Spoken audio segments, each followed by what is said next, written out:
नमस्कार दोस्तों, तो कैसे हैं आप लोग। आशा करता हूँ आप लोग बहुत अच्छे होंगे। तो स्वागत है आपके खुद के चैनल स्टडी एकेडमी पर। तो चलिए आज की वीडियो शुरू करते हैं।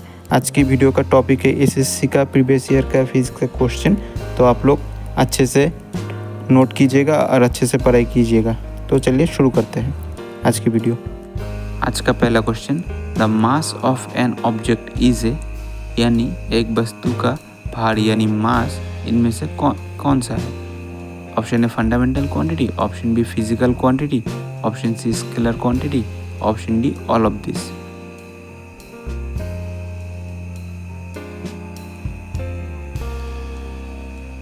सही आंसर है आपका option D all of this, क्योंकि ये वस्तु का जो मास है ये फंडामेंटल क्वांटिटी भी है, क्योंकि ये किसी से नहीं बनाया जाता।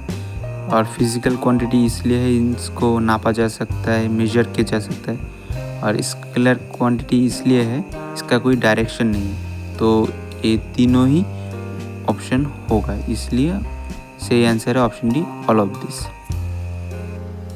Second question, which among the following is a vector quantity. इनमें से वेक्टर क्वांटिटी कौन सी है। Option A time, option B work, option C angular momentum, option D heat. इस क्वेश्चन को करने के लिए आप लोगों को पहले जानना पड़ेगा स्केलर क्वांटिटी क्या है और वेक्टर क्वांटिटी क्या है। मैं आप लोगों के लिए फिर से एक बार कह देता हूँ।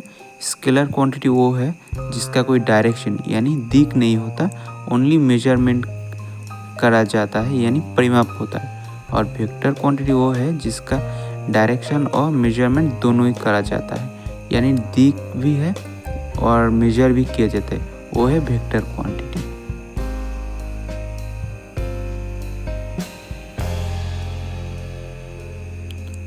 तो आपका सही आंसर है ऑप्शन सी एंगुलर मोमेंटम। और एक बात, टाइम, वर्क एंड हीट ये क्यों नहीं हुआ, क्योंकि ये स्केलर क्वांटिटी है। टाइम जो है हम सिर्फ देख सकते हैं कितना बजा है, कि हम ये नहीं कह सकते पूरब या पश्चिम में टाइम कितना है। वर्क हम कार्य करते हैं पर ये कह नहीं सकते पूर्व दिक में कार्य हुआ है। और हीट जिसका कोई तो डायरेक्शन होता ही नहीं, तो आप लोग ये याद रखेगा। Third question, energy travels from sun to earth through, यानी सूर्य से जो एनर्जी यानी ऊर्जा धरती पे आता है वो कैसे आता है। Option A radiation, option B conduction, option C convection, option D modulation.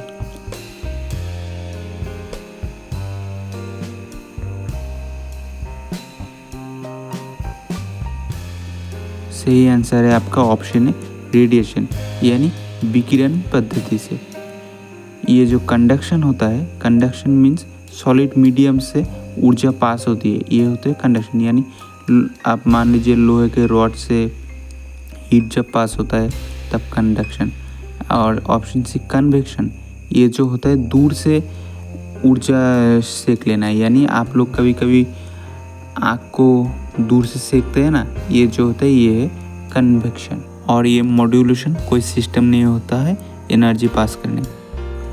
Fourth question, Newton's first law is also known as, यानी न्यूटन्स का प्रथम नियम किस नाम से जाना जाता है। Option A law of motion, option B law of moments, option C law of friction, option D law of inertia. मैं आपको बता दूं ये न्यूटन्स का फर्स्ट लॉ क्या है। आशा करता हूँ सब लोग जानते हैं, फिर भी एक बार बता देता हूँ। न्यूटन्स का फर्स्ट लॉ ये कहता है कि अगर कोई वस्तु या स्थिर है तो ये चिरकाल यानी अनंत काल तक ये स्थिर रहना चाहती है।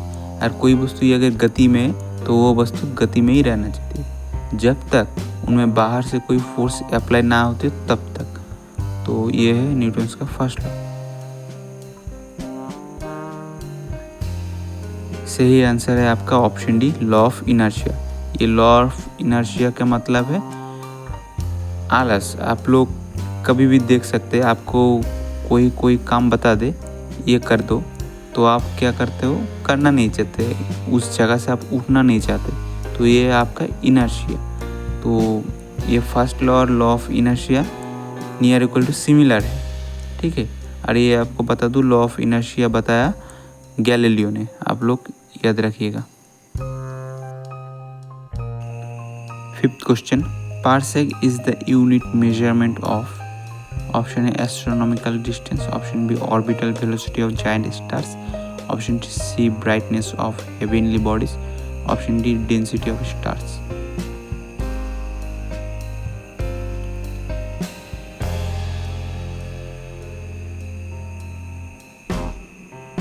सही आंसर है ऑप्शन ए एस्ट्रोनॉमिकल डिस्टेंस। और एक बात मैं आपको बता दूं, ये जो एस्ट्रोनॉमिकल डिस्टेंस है ये दूरी मापने के लिए सबसे बड़ा यूनिट है, मतलब एकक है। और ये एक astronomical unit equal to 3 × 10⁶ metre, ये आपको पता होना चाहिए, ठीक है। 6th question, whose unit is light year, इनमें से किसका यूनिट है light year? Option A distance in space, option B distance travel by light, option C length of astronomical distance, option D distance in space.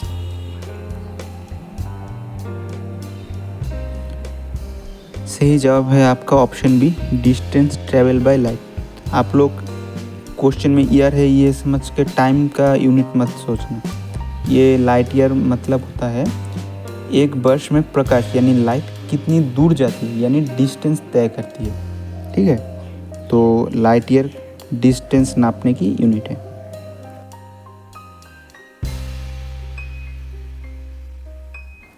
7th question, what is the unit of physical quantity stress, यानी stress का unit क्या है? Option A pascal, option B joule, option C newton second, option D steradian. सही answer है आपका option है pascal. 8th question, force attraction between molecules of the same substance is called, option A viscosity, option D adhesive force, option C cohesive force, option D surface tension.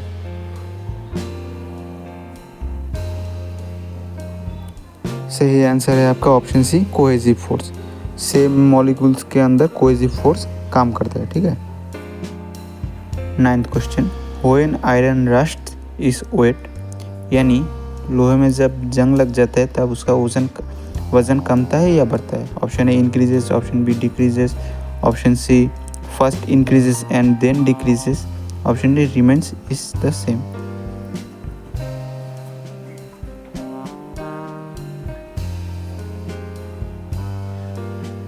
सही answer है आपका option A increases, क्योंकि जब लोहे पे जंग लगता है तब लोहा ऑक्सीजन के साथ युक्त हो जाता है, यानी ऐड हो जाता है, यानी ऑक्सीडेशन होता है, इसलिए लोहे के साथ ऑक्सीजन की वज़न भी ऐड हो जाता है, इसलिए आयरन का वज़न इंक्रीज होता है।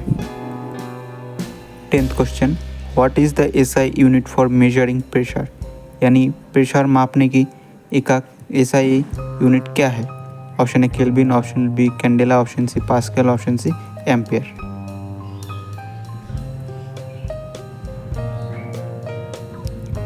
सही आंसर है आपका option C pascal. 11th question, the instrument used for measuring air pressure is called, यानी एयर प्रेशर मापने की यंत्र को क्या कहते हैं? Option A anemometer, option B hygrometer, option C thermometer, option D barometer. आशा करता हूँ दोस्तों इस सवाल का आंसर हर एक को पता होगा। आप लोग कमेंट में इसका आंसर दीजिएगा। सही जवाब है आपका ऑप्शन डी बैरोमीटर। वायु का प्रेशर मापने के लिए ये बैरोमीटर यूज़ होता है। तो दोस्तों यहीं पे ख़त्म होता है हमारा वीडियो। ये जो 11 प्रीवियस ईयर का क्वेश्चन था ये बहुत ही इम्पोर्टेंट था, इस बार भी आ सकता है, तो आप लोग अच्छे से पढ़ाई कीजिएगा और रिवीजन भी ज़्यादा से ज़्यादा कीजिएगा। वीडियो को देखने के लिए धन्यवाद और आप लोग लाइक, शेयर, कमेंट और सब्सक्राइब तो कर ही दीजिएगा, भूलना मत। जय हो, भारत माता की जय।